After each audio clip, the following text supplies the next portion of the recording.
जी के साथी और आप सब बच्चों और आपके माता पिताओं, इस पंजाब के सिवान के नागरिक भगिनी बंधुओं, आप सब लोगों को एक जोरदार जिंदाबाद एक नारा देते हुए यहाँ पधारे हैं। एक बार और मुट्ठी बंद करके जो एकता का प्रतीक है, जात पात धर्म पंथ प्रांत लिंग वर्ग भेद के पार, वो मुट्ठी उठाकर एक नारा देते हैं, घनश्याम शुक्ला जी अमर रहे, घनश्याम शुक्ला जी अमर रहे। गुरुजी आपके सपनों को मंजिल तक पहुंचाए, गुरुजी आपके सपनों को आज मेरे साथ अशोक दुबे जी जो यहीं के उनके साथी रहे हैं, पुष्पराज जी जो एक अहम युवा पत्रकार है, नंदीग्राम डायरी के पुरस्कार प्राप्त है, और सत्येंद्र यादव और हमारे बहुत सारे मध्य प्रदेश में सेंचुरी मिल्स के 5 साल से सशक्त और एकजुटता के साथ करने वाले श्रमिकों के प्रतिनिधि के रूप में यहाँ हाजिर है। आज देश की जो परिस्थिति है उसके बीच में घनश्याम शुक्ला जी को याद करना, न केवल उनकी मूर्ति खड़ी करना, और उन्होंने जो अपना जीवन समर्पित करते हुए जो कार्य किया है, जो बीज बोए हैं जिसके फूल लिए सामने बैठे हुए हैं, ऐसे फूलों की माला ही लेकर आगे बढ़ना, ये हमारा परम कर्तव्य बनता है। मैं जानती हूँ कि घनश्याम गुरु जी एक सादे सरल परिवार से निकले और कायम जिंदगी भर सादगी का मूल्य ही दिल और दिमाग में ठुस ठुस के भरते हुए आगे बढ़े। लेकिन ये आपका क्षेत्र जो आजादी आंदोलन के कई सारे स्वतंत्रता सेनानियों का क्षेत्र रहा है, राजेंद्र प्रसाद बाबूजी से लेकर मौलाना नजरुल हक तक, आप सब लोग राहुल सांस्कृतिक के भी क्षेत्र से हैं, तो ऐसे क्षेत्र में घनश्याम शुक्ला जी का जीवन एक नई समृद्धि लाकर ही चला गया है। हम देखते हुए, सुनते हुए, जानते हुए ये समझ रहे हैं कि उनका बहुत बड़ा योगदान एक न एक माध्यम से समाजवाद की स्थापना करने का था।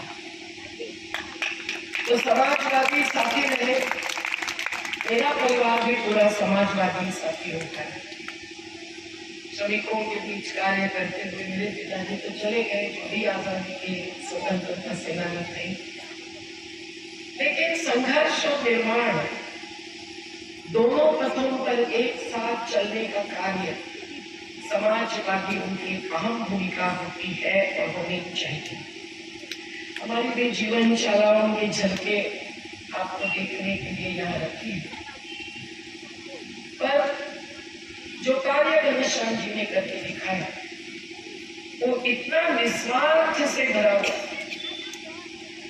कि उन्होंने एक सरकारी शाला के शिक्षक होते हुए भी रिटायरमेंट के बाद न केवल अपना भविष्य निधि का योगदान दिया, लेकिन अपने परिवारजनों से भी एक प्रकार से रिटायरमेंट की। आज उनके सभी परिवारजनों को, हमारी माँ, हमारी बेटी, बहू, सबको मैं प्रणाम करती हूँ। पर उनका परिवार इतना छोटा रहा ही नहीं, आप सभी लोग उनके परिवारजन हैं, इसलिए आपको भी अभिनंदन के पात्र होते हैं। घनश्याम जी ने जो कार्य किया उसमें सबसे महत्व का कार्य शिक्षा का था, और शिक्षा के साथ साथ संगठन और संघर्ष भी जुड़ा था। तो महात्मा गांधी जी के तो पालक वो थे ही, लेकिन वो अम्बेडकर बात के भी पालन करते एक प्रकार से। सीखो, संगठित हो जाओ, संघर्ष करो। ये जिस संविधान के मूल्यों के चौखट में बाबा साहेब अम्बेडकर ने और राजेंद्र प्रसाद बाबूजी भी उसमें सहयोगी रहे।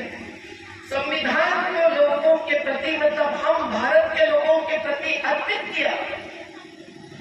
उस संविधान के सही पालन करता आज के संविधान पर हाथ रखकर शपथ लेकर भाग जाने वाले जनप्रतिनिधि नहीं होते। सही और सच्चे जनप्रतिनिधि कौन रहते हैं? गुरुजी शुक्ला जी की तरह। और इसीलिए उनका ये जो एक अहम कटिबद्धता भरा जीवन था, उस जीवन के तहत उन्होंने संघर्ष भी कम नहीं किया। आज भी देश में जातिवाद को हम लोग समाप्त नहीं कर पाए। जाति निर्मूलन हमारा अहम लक्ष्य है। बाबा साहब ने कहा था कि हम ब्राह्मणों का विरोध नहीं करते, हम ब्राह्मणवाद का विरोध करते। हम हिंदू धर्म को नहीं नकारते, हम हिंदुत्ववाद को। तो हमारी जाति ऊंची और बाकी सबकी नीची, हमारा धर्म श्रेष्ठ और बाकी सबका कनिष्ठ, ये मानने से नफरत फैल जाती है, हिंसा तक बढ़ती है। ये आज हम सब लोग देश में देखते हैं। और ऐसी स्थिति में अभी अभी मैं केरल से आई, पैकोंग से आई, जो कोट्टायम जिले का एक हिस्सा है, जहां मंदिर के इर्द गिर्द के रास्तों पर से भी चलने नहीं देते थे एक समाज के लोग किसी अन्य जाति समाज के लोगों। जब ये स्थिति थी तब वहां सत्याग्रह खड़ा करने वालों ने ही कल हमें पुरस्कृत किया। लेकिन वो सब सत्याग्रहियों के बीच में जब पेरियार पहुंचे थे, जब महात्मा जी पहुंचे थे, तब उनके साथ संवाद करने के लिए भी मना कर दिया था उन जातिवादी लोगों ने। तो ये संघर्ष ब्रिटिशों के समय में भी चलता रहा है और आजादी आंदोलन के बाद भी चला है। हमने एक आंध्र प्रदेश में सर्वेक्षण किया तो 51 प्रकार का जातिवाद है, जबकि संविधान, इस पर हमने अभी एक छोटा सा पर्चा बनाया है, मैं देके जाने वाली हूँ। कौन पढ़ता है पूरा संविधान? ये 30 मुद्दे पढ़ेंगे तो ये बहुत कुछ होगा, जिसमें लिखा है कि अस्पृश्यता अगर कहीं भी पालन होगी तो जेल भुगतनी पड़ेगी। लेकिन आज भी हम देखते हैं कि कहीं न कहीं जाति पाति, जाति भेद से हमारे बीच में मनमुटाव रहता है। तो ऐसी स्थिति में संघर्ष करके एक परिवर्तन इस क्षेत्र में लाने वाले घनश्याम शुक्ला जी को हम सलाम करते हैं। हमें पता है उनको उसके लिए क्या क्या भुगतना पड़ा, लेकिन अब वो इतिहास हो गया। और जो एकजुटता उन्होंने लाई, वो हर प्रकार का भेदभाव मिटाने के सपने को ही लेकर आगे बढ़ने से आई। लिंग भेद भी एक बहुत बड़ा मुद्दा है। आज भी मनोवादी तरीके से क्या होता है महिलाओं के साथ। मैं अभी अभी रास्ते में पढ़ते आई कि उत्तराखंड में क्या हो रहा है, एक बालिका पर किस प्रकार से हमला, अत्याचार।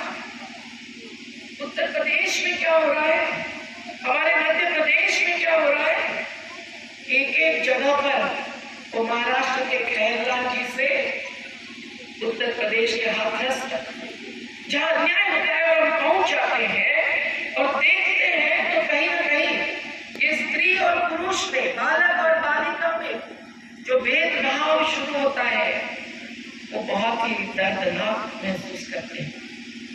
मुझे याद है कि हाथरस में गई थी, किसी बेटी पर बलात्कार होकर उसकी हत्या की गई थी। आजकल यही चलता है, गवाह खत्म किया जाए। लेकिन जब हमने उनके घर के महिलाओं के साथ ही चर्चा करना चाहा, हमने कहा किसी भाई के साथ हम चर्चा नहीं करेंगे, हमें महिला के बारे में, महिलाओं की संवेदना और सच्चाई जाननी है।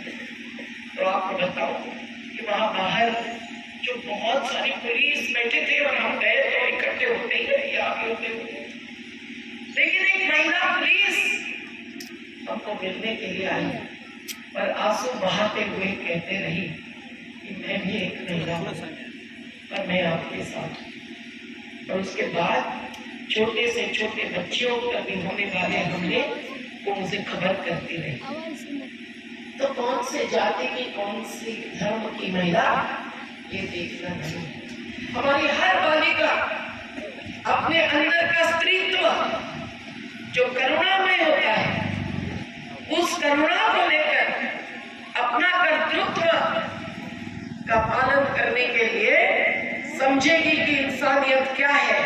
यही सपना था गुरु जी का। और इसके लिए उन्होंने जो बालिका विद्यालय शुरू किया, उसमें पढ़ने वाली सभी बालिकाओं को एक बहुत बड़ी जिम्मेदारी देकर गुरु जी चले गए हैं। हम केवल नारा नहीं लगा सकते अमर रहे अमर रहे। हम लोगों के मन में और माताओं के भी मन में ये बात होनी चाहिए कि स्त्री पुरुष भेदभाव भी मिटाकर हम हमारी बालिकाओं को न केवल सबलीकरण जिसको कहेंगे